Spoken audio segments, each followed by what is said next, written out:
Hi ಸ್ನೇಹಿತರೆ, ನಮಸ್ಕಾರ. Welcome to my YouTube channel. ಕರ್ನಾಟಕದಲ್ಲಿರುವ ಎಲ್ಲ ರೈತರಿಗೆ ಗುಡ್ ನ್ಯೂಸ್. ಕರ್ನಾಟಕ ರಾಜ್ಯ ಸರ್ಕಾರದಿಂದ ರೈತ ಸಂಜೀವಿನಿ ಯೋಜನೆ ಜಾರಿ. ಈ ಯೋಜನೆಯಲ್ಲಿ ಪ್ರತಿ ರೈತರಿಗೂ 1 ಲಕ್ಷ ರೂಪಾಯಿ ಉಚಿತವಾಗಿ ಸಿಗಲಿದೆ.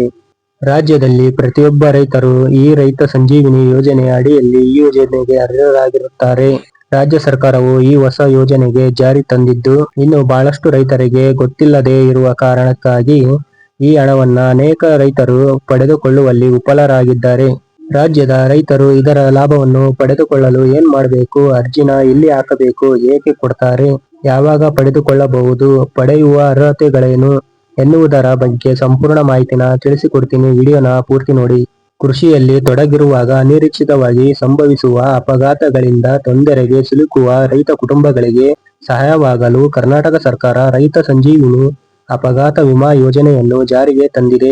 ಕೃಷಿ ಚಟುವಟಿಕೆಯ ಟೈಮಲ್ಲಿ ಸಾವು ಅಥವಾ ಅಂಗವಿಕಲತೆ ಸಂಭವಿಸಿದಲ್ಲಿ ರೈತರಿಗೆ ಹಾಗೂ ಅವರ ಕುಟುಂಬಗಳಿಗೆ ಈ ಯೋಜನೆ ಅಡಿ ಆರ್ಥಿಕ ಭದ್ರತೆ ನೀಡಲಾಗುತ್ತಿದೆ. ಈ ಯೋಜನೆಗೆ ಯಾರು ಅರ್ಹರು? ರಾಜ್ಯದ ಕೃಷಿ ಉತ್ಪನ್ನ ಮಾರುಕಟ್ಟೆ ಸಮಿತಿಗಳ ವ್ಯಾಪ್ತಿಯಲ್ಲಿ ವಾಸವಾಗಿರುವ 16 ರಿಂದ 60 ವರ್ಷ ವಯೋಮಿತಿ ಒಳಗಿನ ರೈತರು ಮತ್ತು ಅವರ ಕುಟುಂಬದಲ್ಲಿನ ಸದಸ್ಯರು ಈ ಯೋಜನೆಯ ವ್ಯಾಪ್ತಿಗೆ ಬರುತ್ತಾರೆ. ಯಾವ ಸಂದರ್ಭದಲ್ಲಿ ಈ ವಿಮೆ ಅನ್ವಯಿಸುತ್ತದೆ? ಕೃಷಿ ಸಂಬಂಧಿತ ಕೆಲಸಗಳ ವೇಳೆ ಏನಾದರೂ ಅಪಘಾತ ಸಂಭವಿಸಿದರೆ ಈ ಪರಿಹಾರ ಪಡೆಯಬಹುದು. ಹೊಲದ ಕೆಲಸ, ಬಿತ್ತನೆ, ಉಳುಮೆ, ಕಳೆ ತೆಗೆಯುವುದು, ಗೊಬ್ಬರ ಹಾಕುವುದು, ಬೆಳೆನಾಶಕ ಸಿಂಪಡಣೆ ಹಾಗೂ ಬೆಳೆ ಕಟಾವು ಮಾಡುವಾಗ, ಸಾರಿಗೆ, ಕೃಷಿ ಉತ್ಪನ್ನಗಳನ್ನ ಎತ್ತಿನ ಗಾಡಿ ಅಥವಾ ಟ್ರ್ಯಾಕ್ಟರ್ ಗಳಿಂದ ಮಾರುಕಟ್ಟೆಗೆ ಸಾಗಿಸುವಾಗ ಅಥವಾ ವಾಪಸ್ ಬರೋ ಟೈಮಲ್ಲಿ ಸಂಭವಿಸುವ ಅಪಘಾತಗಳು, ತಯಾರಿ, ಕಣದಲ್ಲಿ ಒಕ್ಕಣಿಕೆ ಮಾಡುವಾಗ, ಇತರ ಚಟುವಟಿಕೆ, ಕೃಷಿ ಉದ್ದೇಶಕ್ಕಾಗಿ ಬಾವಿ ಅಥವಾ ಕೊಳವೆ ಬಾವಿ ತೆಗೆಯುವಾಗ, ಹಾವು ಕಡಿತ ಅಥವಾ ವನ್ಯಜೀವಿಗಳಿಂದ ದಾಳಿಗೊಳಗಾದಾಗ ಮತ್ತು ಜಾನುವಾರು ಮೇಯಿಸುವಾಗ ಅಥವಾ ಮಾರುಕಟ್ಟೆಗೆ ಸಾಗಿಸುವಾಗ ಸಂಭವಿಸುವ ಅವಘಡಗಳು. ಪರಿಹಾರದ ಹಣ ಎಷ್ಟು? ಸಾವನ್ನಪ್ಪಿದಲ್ಲಿ ರೈತರು ಕೃಷಿಯಲ್ಲಿ ತೊಡಗಿದ್ದಾಗ ಸಾವನ್ನಪ್ಪಿದರೆ ಅವರ ಕುಟುಂಬಕ್ಕೆ 1 ಲಕ್ಷ ರೂಪಾಯಿ ಪರಿಹಾರ ಹಣ ನೀಡಲಾಗುತ್ತದೆ.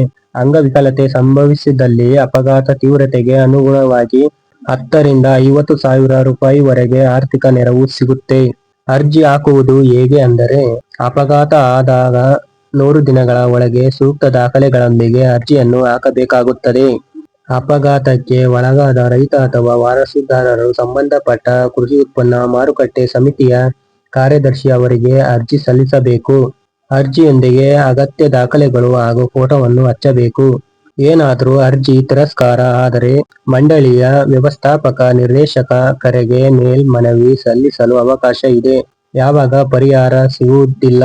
ಸೂಸೈಡ್, ಮದ್ಯಪಾನ ಅಥವಾ ಮಾದಕ ದ್ರವ್ಯ ಸೇವನೆಯಿಂದಾದ ಅಪಘಾತ, ನೈಸರ್ಗಿಕವಾಗಿ ಸಿಡಿಲು, ಪ್ರವಾಹ, ನೈಸರ್ಗಿಕ ವಿಕೋಪಗಳು, ದಂಗೆಗಳಲ್ಲಿ ಪಾಲ್ಗೊಂಡರೆ ಉಂಟಾಗುವ ಸಾವನ್ನ ಅಥವಾ ಅಂಗವಿಕಲತೆಗೆ ಈ ಯೋಜನೆ ಅಡಿಯಲ್ಲಿ ಪರಿಹಾರ ಸಿಗೋದಿಲ್ಲ.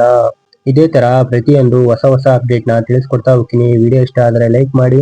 ಇನ್ನೂ ಯಾರು ನಮ್ಮ ಚಾನಲ್ಗೆ ಸಬ್ಸ್ಕ್ರೈಬ್ ಮಾಡಿಲ್ವೋ ಬೇಗ ಸಬ್ಸ್ಕ್ರೈಬ್ ಮಾಡ್ಕೊಳ್ಳಿ.